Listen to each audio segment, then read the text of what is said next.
that morning cup of coffee could do more than just wake you up. Caffeine can also protect you against the debilitating effects of dementia, a new study has revealed.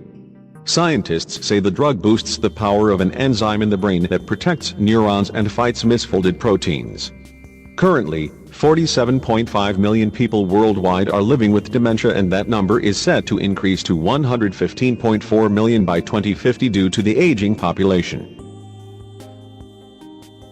The researchers hope that caffeine, which is consumed by the majority of the adult population, can help slow down the progress of the degenerating disease.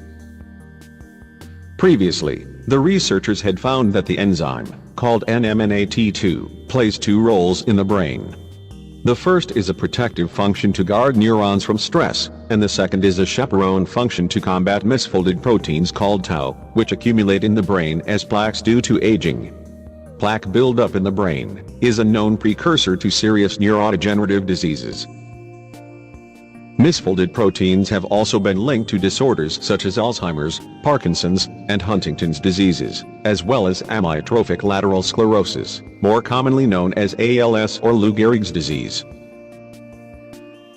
Alzheimer's disease, the most common form of these disorders, affects more than 5.4 million Americans, with numbers expected to rise as the population ages. The study, conducted by Indiana University Bloomington, screened over 1,280 compounds, including existing drugs, and tested them on mice. The team identified 24 compounds, and caffeine in particular, to have an increase on the production of NMNAT2 in the brain. Caffeine had previously been shown to improve memory function in mice, with high levels of misfolded tau proteins. Researchers administered caffeine to mice modified to produce lower levels of NMNAT2. These mice began to produce the same levels of the enzyme as normal mice.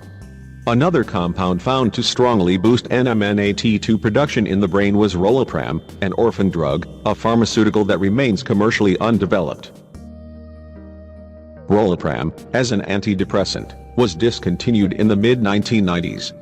However, researchers remain interested by the compound, due to several other studies also showing evidence it could reduce the impact of tangled proteins in the brain. Increasing our knowledge about the pathways in the brain that appear to naturally cause the decline of this necessary protein is equally as important as identifying compounds that could play a role in future treatment of these debilitating mental disorders, said lead author Professor Hui-Chen Liu, a professor of psychological and brain sciences at Indiana University. This work could help advance efforts to develop drugs that increase levels of this enzyme in the brain, creating a chemical blockade against the debilitating effects of neurodegenerative disorders. Caffeine has been shown in several studies to have a number of other benefits on the brain. Not only is it a stimulant, but it also blocks receptors for a chemical called adenosine. Adenosine prevents the release of brain chemicals, which, when flowing freely, give you a surge of energy and potentially improve mental performance, and slow age-related mental decline.